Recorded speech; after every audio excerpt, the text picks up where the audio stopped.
What if we turned Pac-Man into the world's scariest first-person shooter? With multiplayer.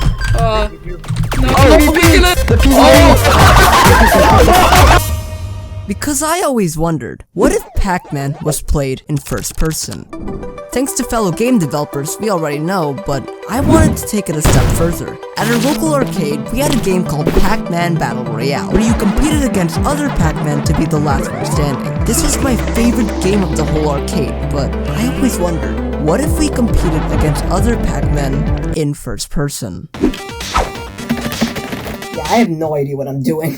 But somebody who does is 𝗗𝗘𝗦𝗜𝗧𝗜𝗢𝗡, who made this goated series on using Photon with Unity, which allows this multiplayer thing to work. So after creating an account and following his tutorial, you can now create rooms, find rooms, and move around with our good bean buddy. How are you doing, sir? However, my calculations show that bean does not equal 𝗗𝗚𝗧𝗥𝗜𝗍𝗓. So to create 𝗗𝗚𝗧𝗥𝗑𝗫𝗓, we'll use the power of voxels, which looks like this.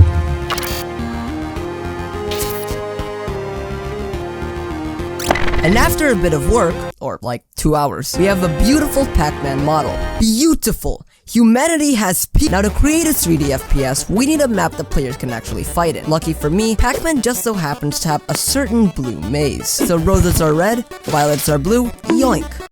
That's an original joke. And after placing some blocks, we now have an awesome looking maze that our players can fight in.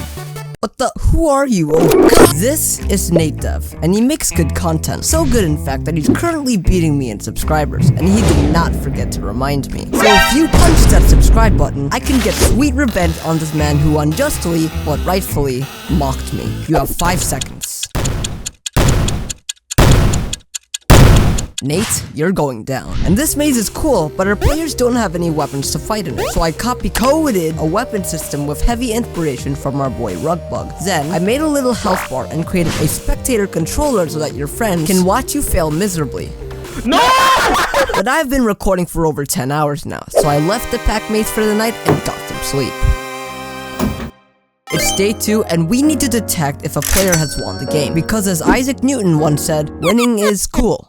Fam? So after creating some simple diagrams, what is this? We have a completely robust system that detects if a player has won. Woo! I get way too happy over these things. The next step is to create a restart system that executes whenever this button is pressed. Should be pretty easy.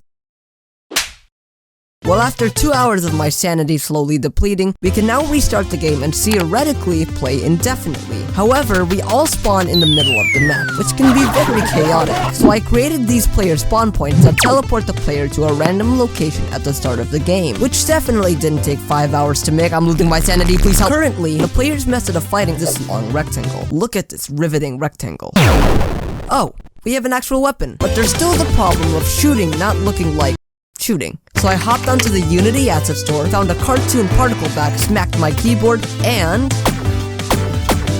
made using Unity's particles. Day 4, and I started by making a crosshair, which makes the process of shooting other Pac-Man a bit easier. Speaking of Pac-Man, you can't talk about the yellow hockey puck without the ghost. In this game, however, instead of hunting, the ghost will serve as blockades throughout the map to give the gameplay more spice. So I hopped onto Magic of Voxel, modeled the ghost that would even make the Vinky jealous, placed way too many spawn points. What? And we have these terrifying ghosts spawn around the map. Terrifying. Winning the game, however, doesn't feel that rewarding. You just get hit with "You are winner." So I smashed that PS icon, drew a Pac-Man sprite, got this amazing sound effect, used Unity's particle system, and now, when you win, you get treated like a true Pac king. I win! After retexturing the maze, fixing the lighting, and adding some post-processing, it was time for the moment of truth. In the past, I had made multiplayer games, but never got them to work across the internet. Until now.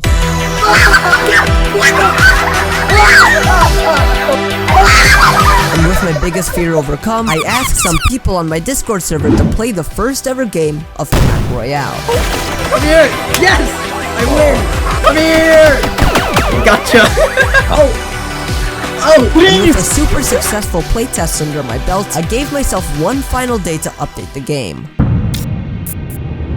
First, I made usernames both in the menu and in the game with the help of Rugbug. Except, I didn't set a character limit on how long the name can be. Surely no one will exploit that. Then, I made a scoreboard so you can keep track of your kills, deaths, and wins. Apparently, we use these things called hash tables. I have no idea what I'm doing, so much code. And after fixing some bugs, making some tweaks, and losing my mind, with 4 hours to spare, I hit that sweet build button. All there was left to do was wait.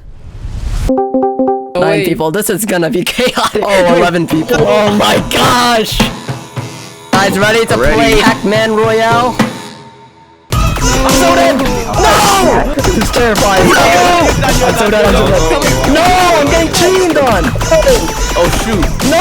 We have sweaty mode. No! No! Wait! Oh! Oh! Yes! Oh my god! Wait a minute! It's playable. And while editing the video, we even managed to play the game in school. This was crazy. And although the game was very buggy and super scuffed, we still managed to have fun. This showed me that the amount of exploits or broken mechanics in a game doesn't determine its value. The experience you have does. I made a game that we played together, and meeting you guys was one of the coolest things I've ever been a part of. And I can truly say that, guys? Congratulations, you just no-clipped into the back rooms.